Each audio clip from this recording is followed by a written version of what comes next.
어, 요즘 저희 가정에 행복한 고민이 한 가지 있습니다. 이제 바로 얼마 후면 태어날 이 둘째에 대한 고민입니다. 뭐 고민이라기보다 기대함이겠죠.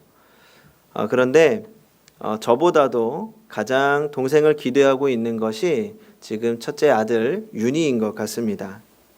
이 벌써부터 이 자기 전에 동생 자리라고 이 베개를 자기 옆에 두고 아무도 눕지 못하게 합니다.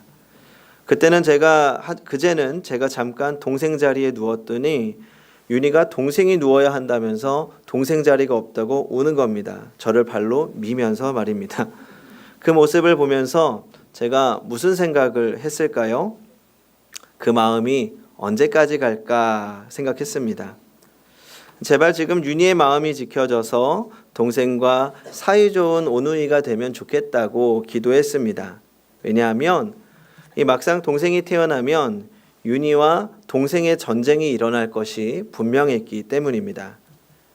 형제 자매 간에도 늘 크고 작은 다툼이 있습니다. 그래서 어떻게 하면 아이들이 자랄 때 사이좋은 오누이로 또 온 가족이 행복한 가정을 이룰 수 있을지 고민하며 기도하고 있습니다. 그리고 기도하는 것뿐만 아니라 어떻게 해야 되는 것인지 책도 찾아보고 여러 가지 글도 이것저것 찾아보았습니다. 그러면 어떻게 하면 형제 자매가 다투지 않을 수 있을까요? 제가 아주 인상 깊은 글을 읽었습니다. 형제 자매가 다투지 않는 법. 그 방법은 바로 없다였습니다. 반드시 다툴 수밖에 없다는 겁니다. 아무리 행복하고 건강한 가정에서 자란 형제 자매일지라도 반드시 다툴 수밖에 없다는 겁니다. 그러면서 부모가 형제 자매에게 가르쳐야 하는 중요한 한 가지가 바로 서로 화해하고 용서하는 법을 가르쳐 줘야 한다는 겁니다. 물론 여기서 전제되는 것은 사랑입니다. 부모가 서로 사랑으로 신뢰관계를 가지고 자녀에게는 충분한 사랑을 주어야 합니다. 그런 사랑이 충분한 가정 안에서도 형제자매 간의 다툼이 일어날 수밖에 없습니다. 그래서 기본적으로 사랑과 신뢰를 바탕으로 한 화해와 용서를 배워야 한다는 것입니다. 결국 사랑하는 관계 안에서도 갈등은 존재할 수밖에 없고 그 갈등을 어떻게 해결하느냐가 더 중요하다는 것입니다. 그리고 그 갈등 해결의 핵심이 바로 용서와 화해입니다. 교회 공동체도 마찬가지입니다. 우리는 모두 형제자매입니다. 주님 안에서 서로 사랑합니다. 하지만 언제든 우리 안에 갈등과 다툼이 발생할 수 있습니다. 우리 모두는 연약한 사람들이기 때문입니다. 나의 연약함이 드러나고 누군가의 연약함이 부딪히면서 때로는 상처 주고 때로는 상처받습니다. 당연한 일입니다. 그래서 우리 행복한 교회가 앞으로 주님 안에서 정말 행복한 교회가 되고 건강한 가족 공동체가 되기 위해서는 용서와 화해를 배워야 합니다. 이 용서와 화해가 중요한 첫 번째 이유는 바로 우리 자신을 위해서입니다. 에드워드 할로웰이라고 하는 사람이 쓴 용서해야 할 101가지 이유라고 하는 책이 있습니다. 이분은 하버드 대학교 의과대학에서 20년 동이나 강의한 이 정신의학의 전문가입니다. 이 책에서 말하는 핵심은 우리가 우리를 자신을 힘들게 하는 이유는 우리 안에 치유되지 않은 분노 때문이라는 것입니다. 용서하지 못하는 마음이 스스로를 더욱 힘들게 한다는 거죠. 그러면서 용서할 수 있어야 진정한 마음의 평화를 누리게 되고 건강한 관계를 이루어갈 수 있다는 것입니다.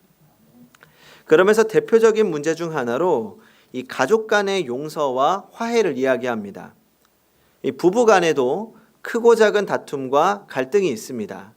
물론 순간순간 이해하고 용서하고 화해하고 넘어가죠. 그런데 사실은 정말 용서한 것이 아니라 그냥 묻어두고 살아간다는 겁니다. 더 이상 다투고 이야기해봐야 해결되지 않고 그냥 참기로 결정하는 겁니다. 잊어버리기로 하는 거죠. 때로는 없었던 일로 칩니다. 그런데 이것은 진짜 용서와 화해가 아니라는 것입니다. 종전이 아니고 휴전인 거죠. 언제든지 계기만 생기면 다시 갈등의 요소로 튀어나오는 것입니다. 그리고 결국은 그 내재된 분노가 스스로를 상처 주게 된다는 것입니다. 그래서 부부뿐만 아니라 부모와 자식 간에도 형제 자매 간에도 진짜 용서와 화해를 배워야 합니다. 용서를 통해서 마음의 평안을 누릴 수 있다는 것입니다. 그리고 용서와 화해가 중요한 두 번째 이유를 예수님이 한 가지 비유로 설명하십니다. 오늘 본문을 보면 용서하지 않은 종의 비유가 등장합니다. 어떤 임금이 있었습니다. 이 임금이 하루는 자신의 종들과 결산을 하기 위해서 자신에게 빚진 사람들을 모두 다 데려오게 했습니다. 이 많은 종들이 불려왔겠죠. 그런데 그 중에는 왕에게 1만 달란트를 빚진 사람이 있었습니다. 1달란트는 약 6천 데나리온입니다. 그리고 1데나리온은 장정 하루의 품삯입니다. 그러니까 1데나리온을 대충 계산해서 일당 10만 원이라고 계산하면 1달란트는 얼마입니까? 6억. 시세 조정해서 3억에서 6억 사이 될 것 같습니다. 그러면 1만 달란트는 얼마입니까? 3조에서 6조가 되는 거죠. 그러니까 사람이 갚을 수 있는 돈이 아닌 겁니다. 그래서 왕이 그 빚진 자의 몸과 처와 자식들 그리고 모든 소유를 다 팔아서 그 빚을 갚으라고 명령했습니다. 그러다 이 빚진 사람이 왕 앞에 엎드려 울면서 빚 갚을 시간을 더 달라고 간청합니다. 이 모습을 본 왕은 그 사람이 너무나 불쌍한 나머지 그 1만 달란트나 되는 그 빚을 모두 탕감해 줍니다. 이 빚졌던 사람은 신이 났겠죠. 좋은 기분으로 앞으로 정직하게 일해서 먹고 살았으면 별일이 없었을 텐데 그만 이 사람이 사고를 치고 맙니다. 집으로 돌아가던 길에 자신에게 100데나리온, 그러니까 약 1,000만 원을 빌려갔던 사람을 만났습니다. 그런데 이 1만 달란트 탕감받은 사람이 어떻게 했을까요? 자신이 주죄도 모르고 그 사람이 빚을 갚지 않는다는 이유로, 아니 조금만 더 기한을 연장해달라는 말도 듣지 않고 그 사람을 감옥에 넣으려고 한 것입니다. 마침 이 현장을 왕의 부하들이 목격합니다. 그리고 한 걸음에 달려가서 왕에게 이 사실을 보고합니다. 이야기를 들은 왕은 화가 머리끝까지 나서 당장 그 1만 달란트 빚졌던 사람을 잡아오라고 명령합니다. 다시 왕에게 붙잡혀 왔습니다. 그리고 그제야 자신의 잘못을 깨닫게 되었지만 이미 때는 너무 늦어버렸습니다. 이 이야기의 끝에서 예수님은 우리에게 이렇게 말씀하고 계십니다. 너희가 각각 마음으로부터 형제를 용서하지 아니하면 나의 하늘 아버지께서도 너희에게 이와 같이 하시리라. 우리가 용서해야 하는 이유가 무엇입니까? 주님이 먼저 우리를 용서해 주셨기 때문입니다. 우리는 먼저 용서받은 자입니다. 사랑의 빚진 자입니다. 그러면 오늘 주님이 말씀하시는 참된 용서와 화해는 무엇일까요? 오늘 본문 21절을 보면 베드로가 예수님께 질문을 합니다. 예수님, 형제가 내게 죄를 지으면 몇 번이나 용서해야 됩니까? 7번까지 하면 되겠습니까? 예수님이 베드로에게 대답하십니다. 마태복음 18장 22절을 같이 한번 읽어보겠습니다. 22절 시작. 예수께서 이르시되 내게 이르노니 7번뿐만 아니라 7번을 70번까지로도 할지니라. 70번씩 7번이면 모두 몇 번입니까? 490번입니다. 그래서 어떤 분은 이 말씀을 보고 490번까지만 용서하면 된다고 이야기도 합니다. 또 어떤 분들은 한 사람당 490번씩 용서해야 한다고도 합니다. 하지만 이건 잘못된 뜻입니다. 이 성경에서 7이라는 숫자는 완전수를 뜻합니다. 그래서 안식일이 7일, 안식년이 7년, 요한계시록의 7촛대 같은 말씀이 나오는 겁니다. 그리고 이 70 역시 성경에서 완전수를 의미합니다. 그래서 이스라엘 백성의 대표가 70장로였고 예수님도 복음 전파를 위해서 파견하신 사람들이 몇 명이었을까요? 70명이었고 또 예수님이 말씀하신 사람들도 70명이었습니다. 그러니까 예수님이 말씀하신 70번씩 7번이라는 말씀은 곧 완전히 그리고 영원히 용서하라는 말씀입니다. 이 함석헌 선생님을 아실 겁니다. 이 모르는 분들을 위해 설명을 드리자면 함석헌 선생님은 일제감정기에 독립운동을 하셨고 또 독재시대 때는 5.16을 정면으로 공격하는 글을 발표하면서 이 독립과 민주화 운동에 앞장서신 분입니다. 비폭력주의와 평화사상을 바탕으로 이 사회개혁에 매진하셨고 이런 것들 때문에 2차례나 노벨 평화상의 후보에까지 오르신 분입니다. 이 함석헌 선생님이 모교인 오산학교에서 이 교편을 잡았을 때의 일입니다. 이 학생들이 문제가 있는 한 교사를 폭행하겠다고 이 떼를 지어서 교무실로 몰려들었습니다. 이때 다른 교사는 모두 도망을 쳤는데 이 함 선생님만 기도하는 마음으로 고개를 숙이고 있었습니다. 이 함 선생님을 이 문제의 교사로 착각한 학생들이 사정없이 선생님을 구타했습니다. 이 나중에야 상황을 알게 된 학생들이 용서를 빌면서 물었습니다. 왜 고개를 숙이고 계셨느냐고. 그러자 함 선생님이 이렇게 대답을 했습니다.